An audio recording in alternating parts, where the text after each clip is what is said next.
ভাইরে ভাই, আপনি যদি হন একজন কঠোর উদ্যোক্তা এবং আপনার কাজ যদি হয় কৃষি, তাহলে আপনি ঠিক জায়গাতে এসেছেন। ইউটিউবটা সাবস্ক্রাইব করে আমাদের পাশেই থাকবেন। আমরা আজ জানব ব্যানানা প্লান্টিং। এবং আপনি যদি চিন্তা করেন এটা খুবই সহজ, তাহলে আপনি খুব ভুল ধারণা করতেছেন। কারণ এটির জন্য লাগে কঠিন মানসিকতা ও ধৈর্যশীলতা। প্রথমে আমরা কলা গাছ বিষয়ক জানব। এটি বছরে একবার খাদি দিতে সক্ষম। এবং তারপর সে গাছটি মারা যায় এবং নিচে দিয়ে যায় অসংখ্য চারা। তাই বলা চলে এটি চিরস্থায়ী। কিন্তু অবহেলায় তো আর ফসল ভালো হয় না। তাই আজ আমরা কলাগাছের পরিচর্যা নিয়ে কথা বলব।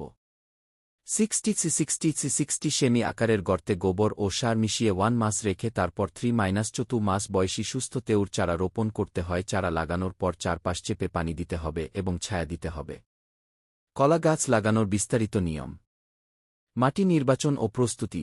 পানি জমে না এমন উঁচু দোআঁশ বা বেলে দোআঁশ মাটি কলা চাষের জন্য সবচেয়ে ভালো। চারা রোপণের 15-20 দিন আগে গর্ত তৈরি করতে হবে। গর্তের আকার ও দূরত্ব। গর্তের গভীরতা ও প্রস্থ 60 সেমি 2 ফুট হওয়া উচিত।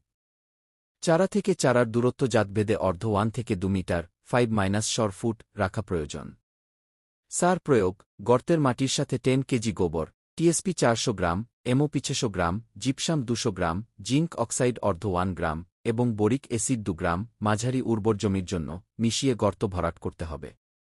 চারা নির্বাচন। সুস্থ ও রোগমুক্ত বাগান থেকে 3-4 মাস বয়সী সুস্থ তেউর বা সাকার লম্বা জাতের জন্য 50-60 সেমি, খাটো জাতের জন্য 35-45 সেমি চারা সংগ্রহ করতে হবে। রোপণ পদ্ধতি। গর্তের মাঝখানে চারাটি সোজাভাবে রোপণ করতে হবে। চারার গোড়ার চারপাশের মাটি ভালোভাবে চেপে দিতে হবে যাতে কোনো ফাঁকা জায়গা না থাকে। পানি ও যত্ন। চারা লাগানোর পর গোড়ায় পানি দিতে হবে।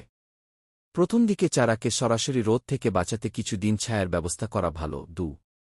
চারা লাগানোর উপযুক্ত সময়। 1. আশ্বিন-কার্তিক মাস, সেপ্টেম্বর-অক্টোবর, বর্ষা শেষে চারা লাগানোর শ্রেষ্ঠ সময়।